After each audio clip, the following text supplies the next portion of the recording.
का नाही आले? तुम्ही कमून संपर्क नाही केला? कमून तुम्ही आमच्या घराबरोबर नाही आले?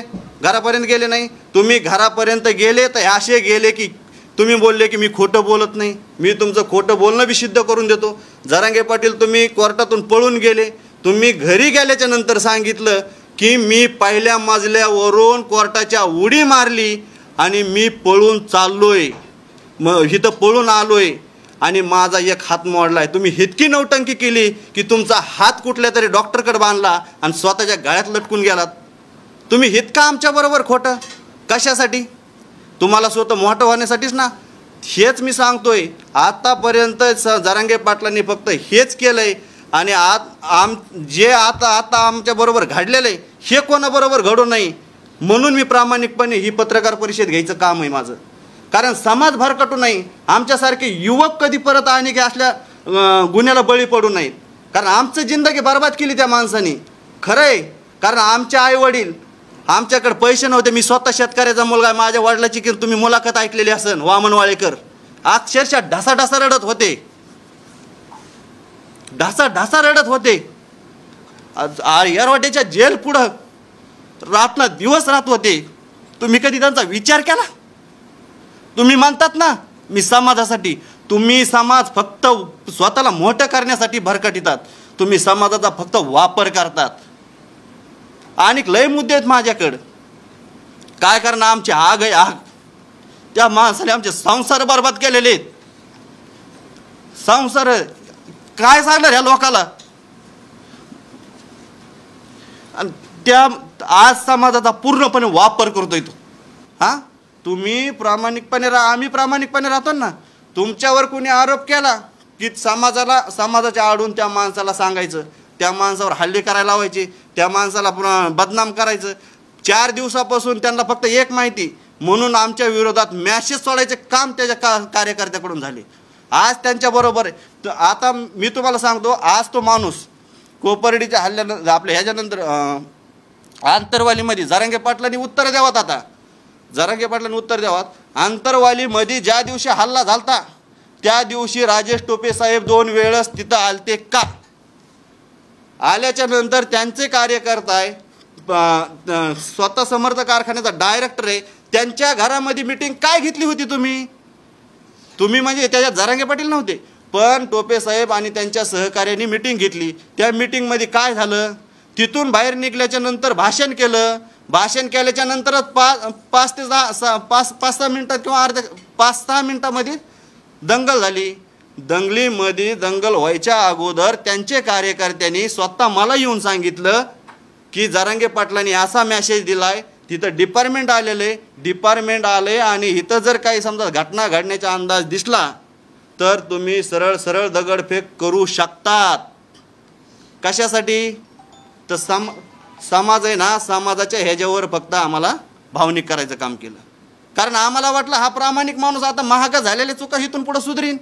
रघुपति राघव राजा राम पतित पावन सीताराम जानकी रमणा सीताराम जय जय राघव सीताराम जानकी रमणा सीताराम जय जय राघव सीताराम रघुपति राघव राजा राम पतित पावन सीताराम.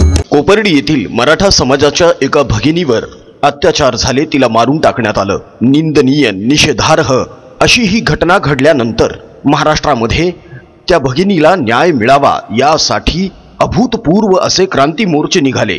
त्या भगिनीच्या आरोपींना, त्या गुन्हेगारांना, त्या नराधमांना पकडण्यात देखील आलं.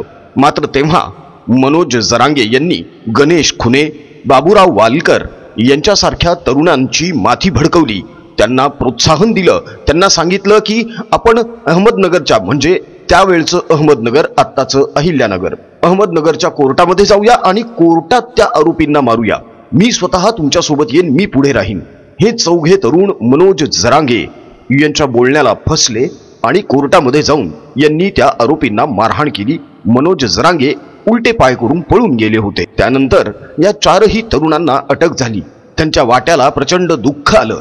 या चौघांचंही आयुष्य बर्बाद झालं। याबद्दल या चौघांनीही उघडपणे समोर येऊन त्यांची आपबीती सांगितलेली आहे। ती आपबीती तुम्ही सुद्धा नक्की ऐका मित्रांनो, आणि मग ठरवा मनोज जरांगे विश्वास ठेवण्याच्या पात्रतेचे आहेत की नाही। बघूयात जरांगेंमुळे आयुष्य बर्बाद झालेले हे तरुण काय बोलत आहेत। आता बघूया मनोज जरांगे यांच्यामुळे आयुष्य बर्बाद झालेल्या तरुणांची कहाणी। मनोज जरांगे पाटलाबरोबर 17 ते 18 वर्षापासून काम करतोय। सर्व पत्रकार बंधूंनो, मी आज इथं पत्रकार परिषद घ्यायचं एक कारण आहे। 2-3 दिवसापासून आमच्यावर एक क्लिप फिरती, व्हिडिओ क्लिप। आम्हाला त्याच्यामुळं हे पत्रकार परिषद घ्यायची टाईम आला आणि हे आंदोलन कसं भरकटतं हे आम्हाला सांगायचं आहे। मित्रांनो, मी मनोज जरांगे पाटील यांच्या घराशेजारीच म्हणजे त्यांच्या गावात राहतोय। हा माणूस कसा समाजाची दिशाभूल करतोय, ह्यो समाजाला कसं फसवतोय हे मी आज तुम्हाला सर्व उघडं करणार आहे। कारण मी आतापर्यंत ते सगळ्याला खोटं बोलू शकते, कशी दुसऱ्याची दिशाभूल करू शकते, पण ती आमची दिशाभूल करू शकत नाही। कारण आम्ही त्यांनी एक 2011ला एक संघटना खोलली होती। त्या संघटनेमध्ये संस्थापक सदस्य राहिलेलो आहे। त्या संघटना खोलल्याच्या नंतर स्वतःच्या प्रसिद्धीच्या हवापोटी स्वतःला प्रसिद्धी मिळवण्यासाठी कोणत्याही युवकाचा कसा वापर करायचा हा मनोज जरांगे पाटलांना तंतोतंत आणि चांगला अभ्यास आहे। कारण मनोज जरांगे पाटील इतके अभ्यासू आहेत आणि इतके आहेत की त्यांना कोणत्या मुलाचा कुठं वापर करायचा आणि त्या मुलाचा आपल्याला कुठं फायदा होईल आणि तो फायदा झाल्याच्या नंतर त्या मुलाला कसं दूर करायचं हे मी सविस्तर सांगणार आहे। कारण 2017ला एक घटना झाली आमच्याबरोबर। ती कोपर्डीची घटना झाली। कोपर्डीच्या मुलीवर किंवा आमच्या बहिणीवर अत्याचार झाला। त्या बहिणीवर अत्याचार झाल्याच्या नंतर ह्या आजचे जे संघर्ष योद्धा म्हणतात, ह्या संघर्ष योद्धांनी एका हॉटेलमध्ये मीटिंग घेतली। त्या हॉटेलमध्ये मीटिंग घेतल्याच्या नंतर आम्हाला भावनिक करण्याचं काम केलं। आम्हाला सांगितलं आपल्याला ह्याच्या मुलीवर आपल्याला अत्याचार झालेला आहे, आपल्याला त्या मुलीला न्याय द्यायचा आहे। आम्ही समाजाचे प्रामाणिकपणे काम करणारे कार्यकर्ते होतो। आज बी प्रामाणिकपणे काम करतो आम्ही समाजाचं। समाज कुठं भरकटू नाही ह्यो आमचा प्रामाणिकपणे आणि मूळ उद्देश आहे।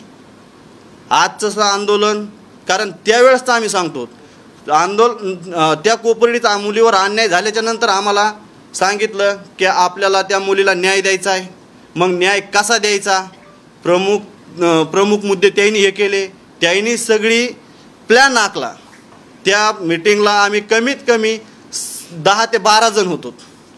एका हॉटेलमध्ये मीटिंग घेतली होती। त्याच्यानंतर 2 वेळेस अनेक प्लॅन केला आणि त्याच्यानंतर ठरलं आमचं, मनोज जरांगे पाटलाचं आणि आमचं ठरलं की आपण हल्ला करायचा। त्या मुलीवर अत्याचार करणाऱ्या आरोपीवर हल्ला करायचा, त्या मुलीला न्याय मिळवून द्यायचा। आणि न्याय मिळवून देण्यासाठी आम्ही ते भावनेच्या भरामध्ये आम्ही असं म्हणलो की पाटील तुम्ही जाणताल तो शब्द आम्हाला मान्य आहे। आम्ही तो करण्याचं ठरवलं, पण आमच्याबरोबर मनोज जरांगे पाटील हे सुद्धा स्वतः होते। मी का सांगतोय तुम्हाला हे, ते कसे भावनिक करतात आणि त्याच्यातून कसे ते एकदम चालाकीने बाहेर पडतात मी तुम्हाला हे सांगतोय। कारण का त्यांनी आम्हाला सांगितलं त्या मुलीवर, त्या आरोपीवर हल्ला करायचा। आम्हाला तिथून मडीला आणलं, मडीच्या रेस्ट हाऊसलाच ठेवलं। तिथून सांगितलं, तिथं जे आमचे 10-12 जण होते त्याच्यातून काही गळाले। कारण कोर्टामध्ये कोणत्याही न्यायालयाच्या आवारामध्ये जर एखादं मॅटर जर करायचं म्हणलं तर कुणी बी घाबरणार, पण आमच्यावर समाजाचा इतका प्रभाव होता आणि आम्हाला काहीतरी आपण ह्या समाजामध्ये जन्माला आलो तर आम्हाला काहीतरी द्यायचं हे म्हणून आम्ही करीत होतो। म्हणून आम्हाला सांगितलं की आता कुणीच नाही तर मी आणि तुम्ही 4 जण म्हणजे कोण, मी एक, हा गणेश खुने, अमोल खुने आणि राजेंद्र जराड तर असा माणूस होता, तो नोकरीला होता सर। त्या व्यंकेश कंपनीमध्ये त्याला 50,000 पगार होता। त्यांना मनोज जरांगे पाटलांनी काय सांगितलं माहिती, राजू तू जर हे केलंस ना तुला 50,000ची काय 1,00,000ची नोकरी लावून देईल, तुझं भवितव्य मी घडीन. आणि राजूला समाजाच्या भावनेमध्ये त्याच्या भावना त्याला म्हणजे असं हे करून त्याला हे केलं आणि त्याला राजी केलं. आम्ही 4 जण आलो. मनोज जरांगे पाटील आले, मडीपर्यंत आले. मडीमधून ह्याच्यामध्ये आलो तर आम्ही अहमदनगर कोर्टामध्ये. अहमदनगर कोर्टामध्ये आल्याच्या नंतर आमचा प्लॅन ठरला, त्या पद्धतीत आम्ही राहिलो. आम्ही 4 जणच्या वेगवेगळ्या साईडला थांबलो. मनोज जरांगे पाटील एका ठिकाणी थांबले. मग तुम्ही समाजाची प्रामाणिकपणे काम करतात ना, तुम्ही काय म्हणले, मी समाजाला कधीच धोका देणार नाही. जरांगे पाटील ऐका, मी तुम्हाला सत्य घटना सांगतोय आणि तुम्हाला जर मुद्दे हे खोडवता येत असले तर खोडून दाखवा. तुम्ही काय सांगितलं, आपण 5 जण आहेत.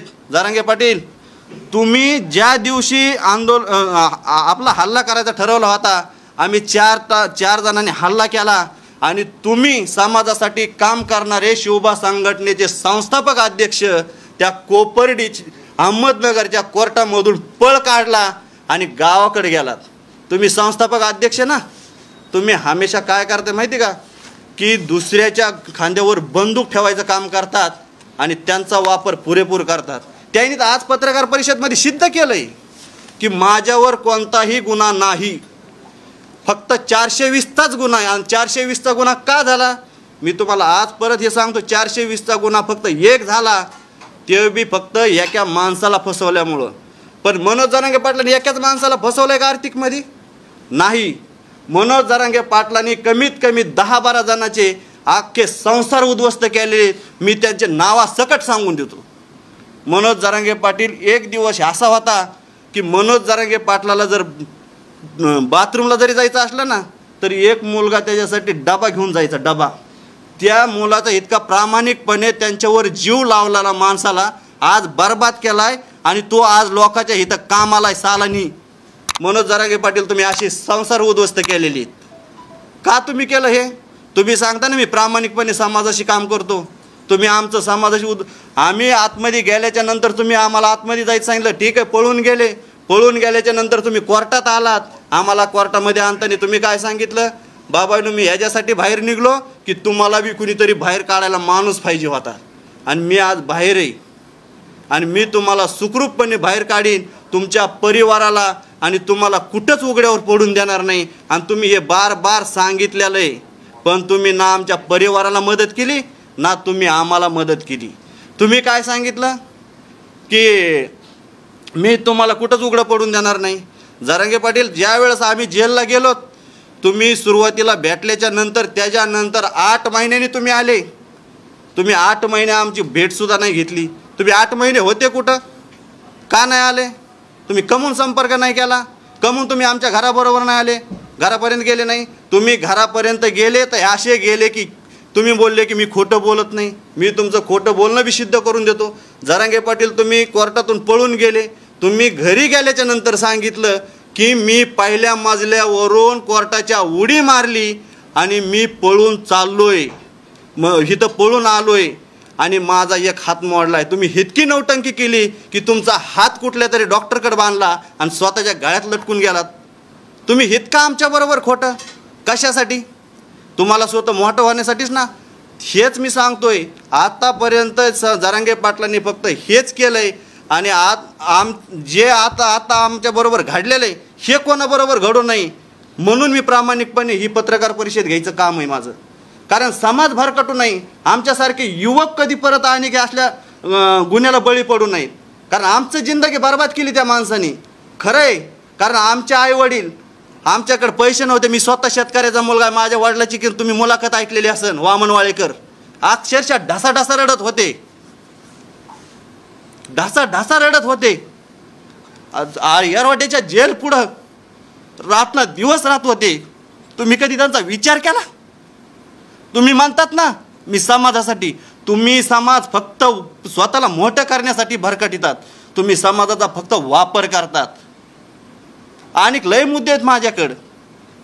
काय करणार, आमची आग आहे आग. त्या माणसाने आमचे संसार बर्बाद केलेले आहेत. संसार काय सांगणार ह्या लोकाला? त्या आज समाजाचा पूर्णपणे वापर करतोय, तो पूर्णपणे वापर करतोय. समाजाला फक्त भावनिक करायचं काम करतो तो. त्या दिवशी सांगितलं समाज एकदम बंद झाला, यायचा बंद झाला, काहीतरी नौटंकी चालू झाली त्याची.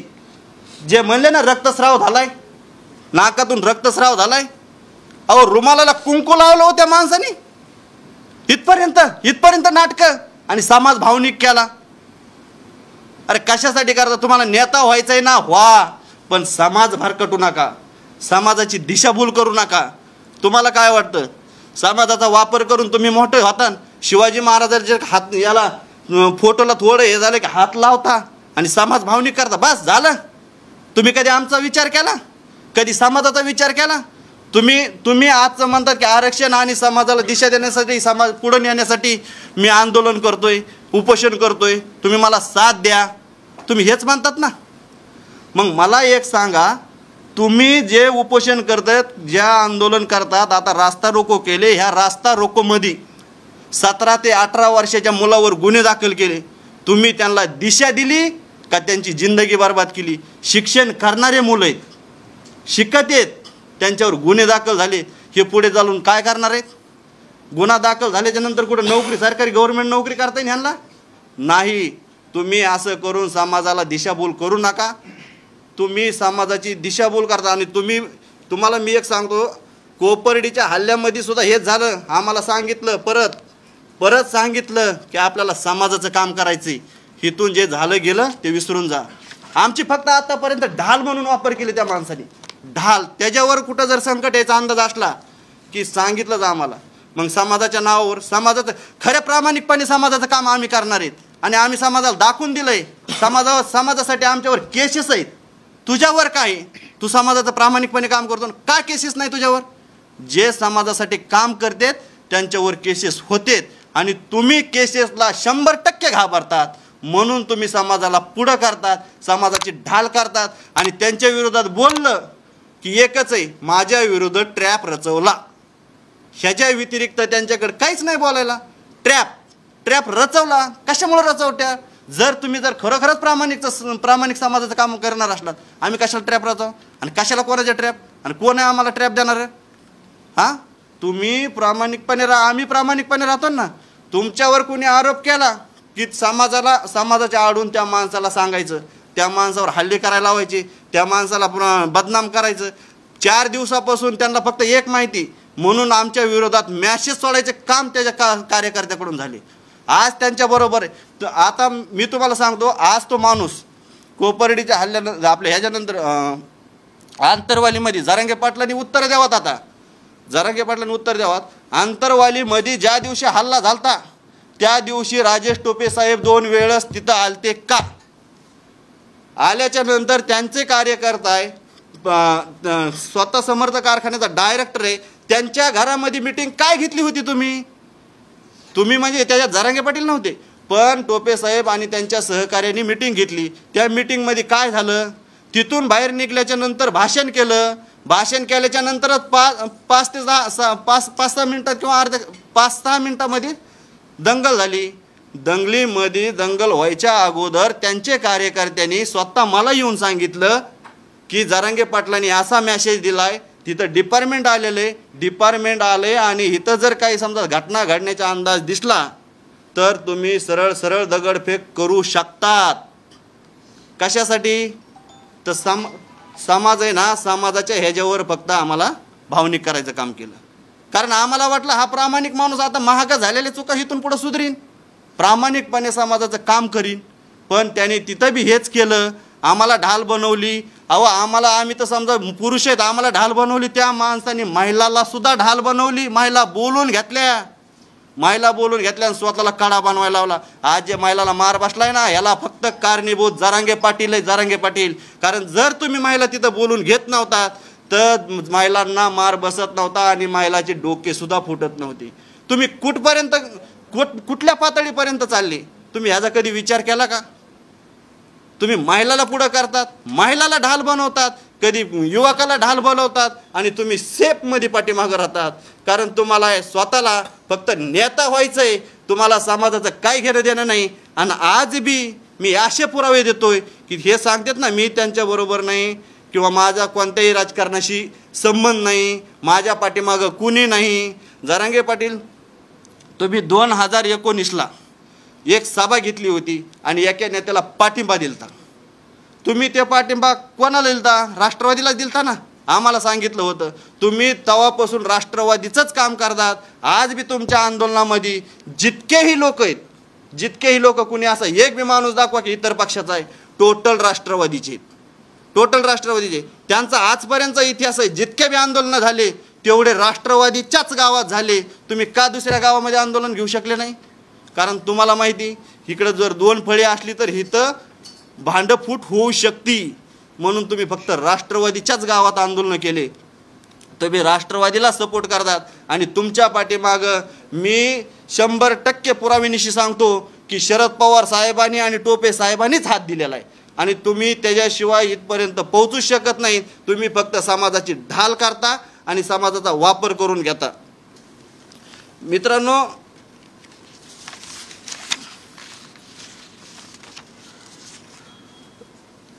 सर्वात महत्त्वाचा मुद्दा 2019ला ज्या, हे बघा आमच्यावर जे केसेस झालेले आहेत 2017ला किती लोक आहेत हे बघा आमच्या कोपर्डीचे. त्यांच्यावर असं एक बी दाखवा. आम्हाला स्वतः त्या कोपर्डीच्या केसमध्ये 5 वर्षे शिक्षा आहे. 5 वर्षे शिक्षेमध्ये आम्हाला जामीन नाही. 2 वर्ष आम्ही शिक्षा कोपर्डीमध्ये घडली. त्यावेळेस जरांगे पाटलांनी काय सांगितलं होतं की तुम्हाला मी कुठंच कमी पडून देणार नाही, कुठंच कमी पडून देणार नाही. का आमच्या सहकार्याने, माझी वैयक्तिक थोडी परिस्थिती बरी असल्यामुळं मला कधीतरी 5-6 महिन्यातून एखादी वेळेस मनी ऑर्डर येते. जरांगे पाटलांनी एकदा तरी मनी ऑर्डर पाठवली का? आम्ही 100 वेळेस वकिलापाशी मेसेज द्यायचो, जरांगे पाटील आम्हाला मनी ऑर्डर पाठवा. जरांगे पाटलांनी काय सांगायचं, पुढच्या वेळेस लगेच दुसऱ्या 2-3 दिवसातच मनी ऑर्डर पाठवतो. अक्षरशः 2 वर्षामध्ये एकदाही मनी ऑर्डर त्यांनी केली नाही. माझ्या सहकार्याने तिथं जेलमध्ये इतर कायद्याचे कपडे धुवून स्वतःचं हे केलंय, स्वतः जगले दुसऱ्याचे कपडे देऊन. कशासाठी? फक्त बाबा तिथं काहीतरी मनी ऑर्डरमधून जो ह्याच्यातून माल भेटतो ना आपलं चिवडा बिवडा, फक्त इतर खाण्यासाठी खाऊ वाटतं म्हणून कॅन्टीनमधून, त्याच्यासाठी दुसऱ्याचे कपडे हे करायचे आणि त्यांनी घेतलेल्या चिवड्यावर जगायचं. तुम्ही सांगतात ना आम्हाला काय केलं, आम्ही तुमच्यासाठी लय केलं. तुम्ही काय केलं आमच्यासाठी? तुम्ही आमची जिंदगी बरबाद केली, बाकी काहीच नाही केलं. तुम्ही आमच्या परिवाराची जिंदगी बरबाद केली. कारण आम्ही ज्या वेळेस गेलतो त्यावेळेस माझे मुली, जुळ्या मुली असताना बाळूत्यात होत्या मुली. मग जालमाल्याच्या नंतर लय 8 महिन्यात मी आतमध्ये गेलतो जालमाल्याच्या नंतर. तुम्ही कधी त्या मुलीचा बी विचार केला नाही. माझा परिवार ते छोट्याल्या मुली घेऊन येरवाड्याला यायचे, माझे वडील, माझी बायको. मग त्यावेळेस जरांगे पाटलांनी कधी असं का म्हणलं नाही की तुम्हाला 2 रुपये धरा बरं जायला यायला? माझं बरं होतं. आता ह्यांचे तर इतके हाल होते, हे गणेश खुनेचे ह्यांचे. आईनी सुटल्याच्या नंतर तुम्ही काय म्हणले, मी तुम्हाला कुठंच कमी पडून देणार नाही. सुटल्याच्या नंतर अक्षरशः हे ऊसतोडीला गेलेत. ऊसतोडीला 2 वर्ष कोणत्या कारखान्याला तोडलं? बेटकाळ कारखान्याला 2 वर्ष ऊस तोडलाय.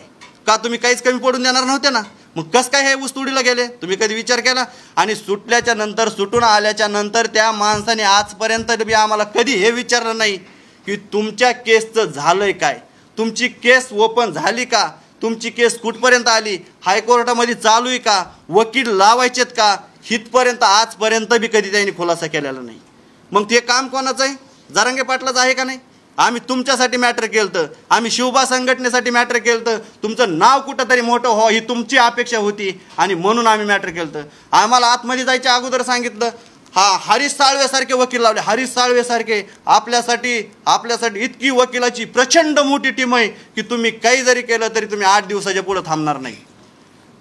भैयूजी महाराजांनी सांगितलं आम्हाला, असं सांगायचे की भैयूजी महाराजांनी सांगितलं की हायकोर्टचे आणि सुप्रीम कोर्टचे जजसुद्धा माझे शिष्य आहेत आणि तुम्हाला कुठलीच तकलीफ होणार नाही. अरे तुम्ही खोटं तरी किती बोलता? आणि त्याच्यानंतर आम्हाला वकील द्यायला वकील सापडणार. आमच्या संघटनेच्या वकिलांनी पुन्हा आमचे केस लढवली, प्रामाणिकपणे केस लढवली. पुन्हा सांगतात की मी 2 एकर जमीन विकली का काय, त्यांची म्हणते जमीन विकली. कोणासाठी विकली जमीन? तुम्ही मॅसेज फिरवता की त्या मुलाला सोडायसाठी जमीन विकली. तुम्ही कोणाला दिले पैसे ती जमीन विकून? आम्हाला तर तुम्ही सेशनला जे केस लढलेत ते वकिलाचे मी नावं सांगतो, त्यांनी फ्रीमध्ये केस लढलेत. तवले साहेब, वाजिद खान साहेब, गणेश मस्के साहेब हे फ्रीमध्ये केस लढलेत आणि तुम्ही पैसे दिले कोणाला? तुम्ही खोटं बोलायचं एक प्रमाण असतं, कोणतं बी प्रमाण असतं का नाही? तुम्ही इतकं खोटं बोलतात आणि समाजाची इतकी दिशाभूल करतात आणि समाजाला इतकं भरकवतात. आज बी आंदोलनात हेच झालं, काल बी आंदोलनात तेच झालं आणि इथून पुढं बी मी एक सांगतोय की समाजाला आणि समाजाच्या युवकाला ह्या माणसावर कोणताच विश्वास ठेवू नका, कारण आम्ही त्याच्यातून गेलेलो आहे. आता आम्हाला माहिती कुणी काही म्हणतं की, आणि काही असे समाजाचे लोक बीत ना, अरे तुम्हाला कमीत कमी प्रामाणिक माणूस तरी ओळखाव. किती भावनिक किती करायचं आणि किती भावनिक व्हायचं हे बी आपल्याला कळायला पाहिजे. समाजाला दिशा द्यायची, समाजासाठी काय करायचं आणि काय नाही करायचं हे तरी कळतं का समाजामध्ये? आता तुम्हाला मी एक सांगतो, एक नेता आहे. आता हे बघा, ह्याच्यामध्ये आता ह्या पोरांचे गुन्हे दाखल झालेले किती मुलं आहेत हे बघा. ह्या मुलावर गुन्हे दाखल झालेले आंतरवालीमध्ये. आता ह्या मुलाचे गुन्हे जर महागारी नाही झाले तर ह्या मुलाच्या जिंदग्या बरबाद झाल्या का नाही? ह्या मुलाला कोण होणार आहे? आणि हे काय म्हणतात की गुन्हे महागारी घ्या. गुन्हे महागार सरकार कसं घेत नाही? तुम्ही घ्या लावा, सरकारला गुन्हे महागारी घ्यायला लावा. तुम्ही नुसतं वैयक्तिक बोलता, पण त्याचं तुम्ही फक्त बसून राहता तिथं उभे करता गुन्हे महागारी घ्या. आणि त्याच्यासाठी हालचाल करा, देवेंद्र फडणवीस साहेबाकडे या, मुख्यमंत्र्याकडे या, सरकारच्या हातपाया पडा हातपाया. तुम्ही झुकतच नाहीत. अरे झुका कुठंतरी झुका, जर समाजाचं भलं होत असेल तर. तुम्हाला समाजाच्या भल्याचं तुम्हाला काहीच घेणं देणं नाही पडलं. तुम्हाला फक्त काय करायचं आहे, मी कसा मोठा होईन आणि मी कसा राज्याचा नेता होईन, एवढंच फक्त तुम्हाला जमलं आहे आजपर्यंत. आणि आजपर्यंत तुम्ही फक्त तेच केलेलं आहे. म्हणून मी प्रामाणिकपणे सांगतोय की समाजाला बाबा तुम्ही ह्याच्या बळीच पडू नका, कारण आम्ही जे भोगले आणि मीच नाही, तुम्हाला सांगतो राजेंद्र जराडने बी तेच भोगले. आम्हाला सुटल्यानंतर परत आणि दुसरं एक सांगतो, आम्हाला एवढं सांगितलं की तुम्ही जर बाहेर आले तर तुम्हाला मी 1 इंच बी दुरावा देणार नाही. 1 इंच बी. ज्या एसटीत मी बसन त्या एसटीच्या पुढच्या सीटावर तुम्ही 4 जण असतात. ते सीट गेलं, एसटी गेली, स्वतःला प्रसिद्धी मिळाली. अरे हे कुठे 4 हे बी विचारलं नाही. तुम्ही इथपर्यंत गेलं. आणि तुम्हाला मी एक सांगतो, हे बघा, तुम्ही जे म्हणतात ना हा माणूस राष्ट्रवादीचा नाही, हे घ्या पुरावा. राष्ट्रवादीचा नाही ना, हे काय केलंय तुम्ही, कशासाठी बसलेले? 2019चा पाठिंबा राष्ट्रवादीला.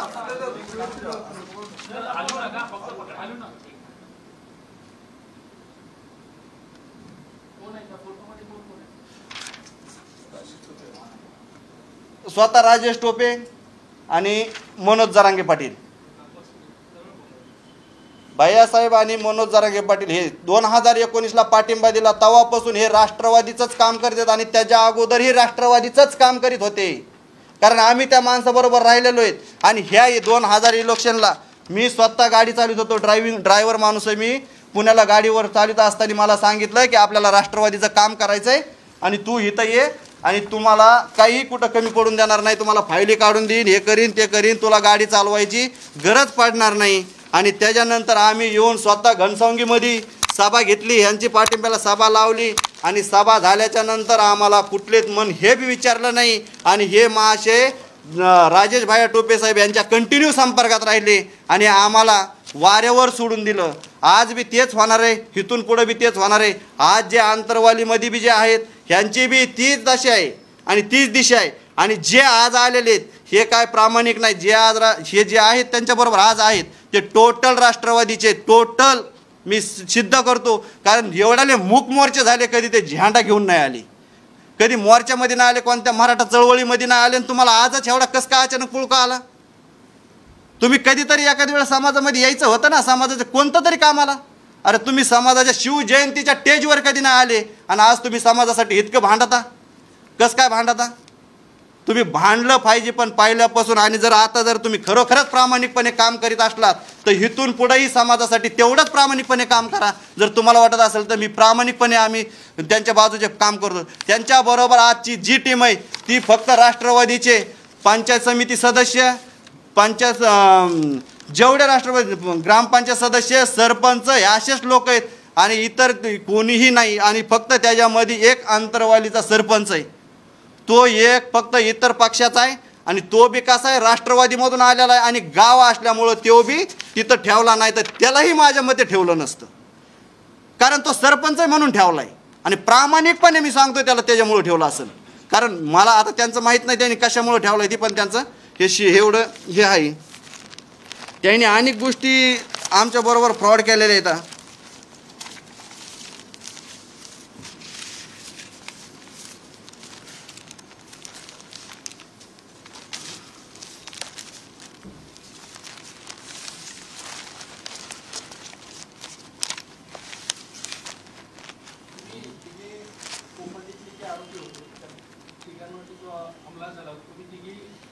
मी हा गणेश खुने, राजेंद्र जराड हा गावाकडे आणि अमोल खुने हा बी गावाकडे. माझं यायचं कारण म्हणजे मी काल पुण्यामध्ये आलतो आणि पुण्यामधून मला पत्रकार परिषदमध्ये घेण्यासाठी मी इथं आलोय. कारण मला हे माझ्यावर होणारे आरोप मला सहन झाले नाहीत. 2 दिवसापासून मॅसेज फिरत आहेत. मला बदनाम करण्याचं पूर्णपणे काम आमच्या चौघाला झालंय. कारण ते 2 जण गावाकडे असताना सुद्धा त्यांना सांगितलं की मुंबईमध्ये आलेत. म्हणून हे पत्रकार परिषदमधून सांगतोय मी की खरं कोण आणि खोटं कोण, आणि समाजाने बी ओळखून घेतलं पाहिजे. आणि ह्याच्या व्यतिरिक्त बी जर पुढच्या वेळेस जर झालंच ह्या 2-3 दिवसात, तर ह्याच्यापेक्षा बी भयानक खुलासे मी तुम्हाला देईन. भयानक म्हणजे वेळेव आणि फुटे सकट देईन तुम्हाला. कुणी कोणत्या टोलनाक्यावर काय केलं, कुणी कोणत्या हॉटेलवर काय केलं, संभाजीनगरला काय झालं, हे मी अख्खं मटेरियल तुम्हाला देईन. हे आत्ताचे आंतरवालीच्या आंदोलनातले.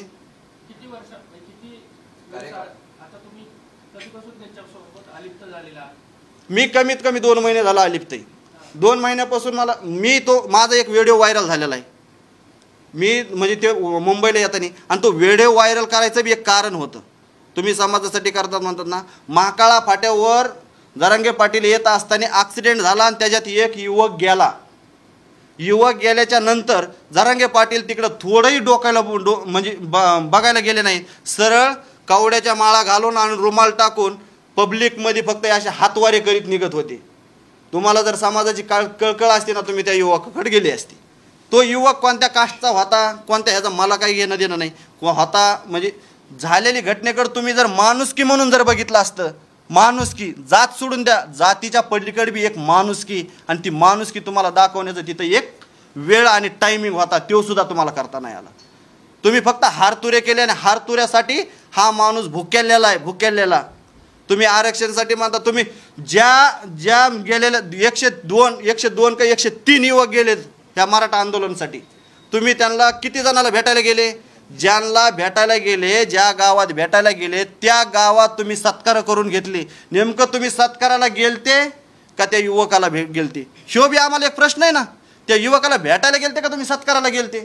तुम्हाला जर खरोखरच समाजाची जर कळकळ असते तर तुम्ही सत्कार घेतलेच नसते. कारण त्या गावात एक शोककळा पसरलेली असताना तुम्ही तिथं सत्कार स्वीकारले. सत्कार म्हणजे तुम्ही किती प्रामाणिक आहे समाजाशी हे कळतंय ना आम्हाला बी.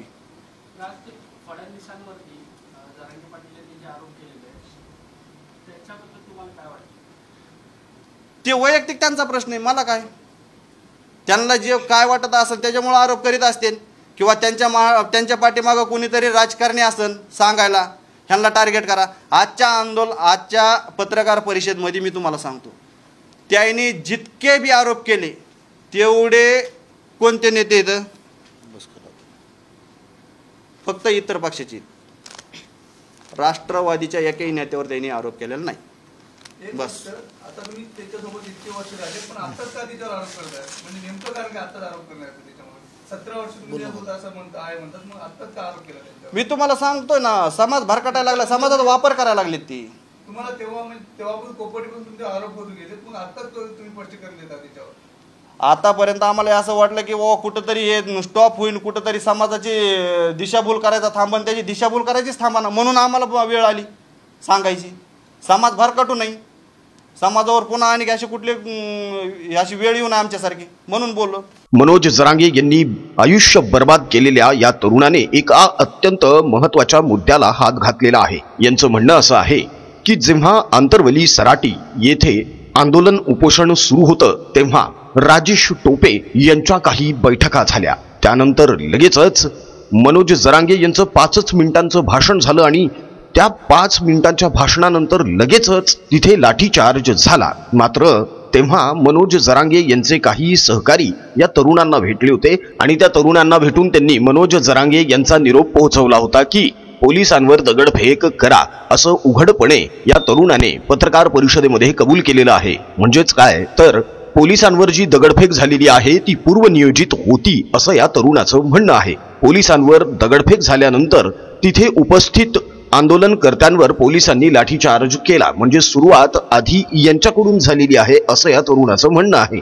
आणि याच गोष्टीचं नंतर मनोज जरांगे यांनी जोरदार भांडवल बनवलं असं हा तरुण स्पष्टपणे सांगत आहे. आता यावर मनोज जरांगे यांच्या बाबतीमध्ये अनेक शंका अनेक जण उपस्थित करत आहेत. अजय महाराज बारसकर यांनी देखील या अगोदर या विषयाला हात घातलेला होता. मात्र मध्यंतरी मनोज जरांगे यांच्या विरोधामध्ये जो कोणी जे काही बोलेल त्याला ट्रोल केलं जात होतं. अनेकदा तर अनेक जणांना फटकावण्यात सुद्धा आलं, मारण्यात सुद्धा आलं. मात्र मनोज जरांगे यांच्यामुळे अनेकांचे संसार उद्ध्वस्त झालेले आहेत. हेही तितकंच खरं आहे मित्रांनो, हे या तरुणांच्या बोलण्यावरून स्पष्टपणे जाणवतं. तेव्हा मनोज जरांगे हे खरंच विश्वास ठेवण्याच्या पात्रतेचे आहेत की नाही हे आता तुमचं तुम्हीच ठरवा. या तरुणांच्या वेदना सगळ्यांपर्यंत पोहोचायला हव्यात मित्रांनो. म्हणूनच विनंती आहे, हा व्हिडिओ जास्तीत जास्त प्रमाणात शेअर सुद्धा करा. या तरुणांची ही पत्रकार परिषद ही मुलाखत जुनी आहे, मात्र आज दाखवण्याचा जो प्रपंच आम्ही केला तो केवळ यासाठी आहे की मनोज जरांगे पुन्हा एकदा सरकारला धमक्या देत आहेत आणि पुन्हा एकदा मराठा समाजाला भावनिक आवाहन करत आहेत, भावनिक साथ घालत आहेत आणि यातून परत एकदा महाराष्ट्र अशांत होतो की काय अशी स्थिती निर्माण झालेली आहे. त्यामुळे मनोज जरांगे यांची सत्यता नेमकी काय आहे हे सगळ्यांना कळावं, म्हणूनच या व्हिडिओचा हा प्रपंच. प्रभू श्रीरामांच्या मूळ पवित्र राम भजनाच्या व्हिडिओची लिंक या व्हिडिओच्या डिस्क्रिप्शन बॉक्समध्ये दिलेली आहे. लिंकला क्लिक करा. प्रभू श्रीरामांचं मूळ पवित्र राम भजनच गा. हेच भजन आपल्या पुढच्या पिढीला ऐकवा आणि आपल्या हिंदू मित्र परिचितांमध्ये भरपूर प्रमाणात शेअर सुद्धा करा. हिंदू प्रपंच आणि महाप्रपंच या युट्यूब चॅनलला लगेच सबस्क्राईब करून घ्या. बेल आयकॉन सुद्धा प्रेस करा, म्हणजे राजकीय विश्लेषणाचे आणि धर्मशास्त्र, नीती, संस्कार, संस्कृती यांवरचे आमचे सर्व व्हिडिओज वेळोवेळी सगळ्यात अगोदर तुमच्यापर्यंत पोहोचतील. महाप्रपंच या युट्यूब चॅनलची केवळ 89 रुपयांपासून सुरू होणारी मेंबरशिप आवर्जून घ्या, जेणेकरून आपल्याला अयोध्यावारी, रामलल्ला दर्शन आणि आपल्याच हिंदू माता बंधू भगिनी यांच्या व्यवसाय व्यापार वृद्धीसाठी आणि अर्थार्जनासाठी नवीन उपक्रम, नव्या योजना धडाक्यात राबवता येतील. त्यासाठी तुमचं सहकार्य अत्यंत गरजेचं आहे. म्हणूनच पुन्हा एकदा विनंती, महाप्रपंचची केवळ 89 रुपयांपासून सुरू होणारी मेंबरशिप आवर्जून घ्या. आजचा व्हिडिओ कसा वाटला हे कमेंटमध्ये कळवायला अजिबात विसरू नका. आमचा कमेंट बॉक्स तुमच्या प्रतिक्रियांसाठी नेहमीच आतुर असतो, तेव्हा पटापट कमेंट्स करायला सुरुवात करा. राजकीय बातम्या, राजकीय घडामोडी, राजकीय अपडेट्स रंगतदार पद्धतीने जाणून घेण्यासाठी बघत रहा महाप्रपंच. पुन्हा भेटूया पुढच्या व्हिडिओमध्ये. जय हिंद, जय महाराष्ट्र, वंदे मातरम, जय शिवराय, जय शंभूराजे, जय भवानी, जय जगदंब, भारत माता की जय, जय श्रीराम.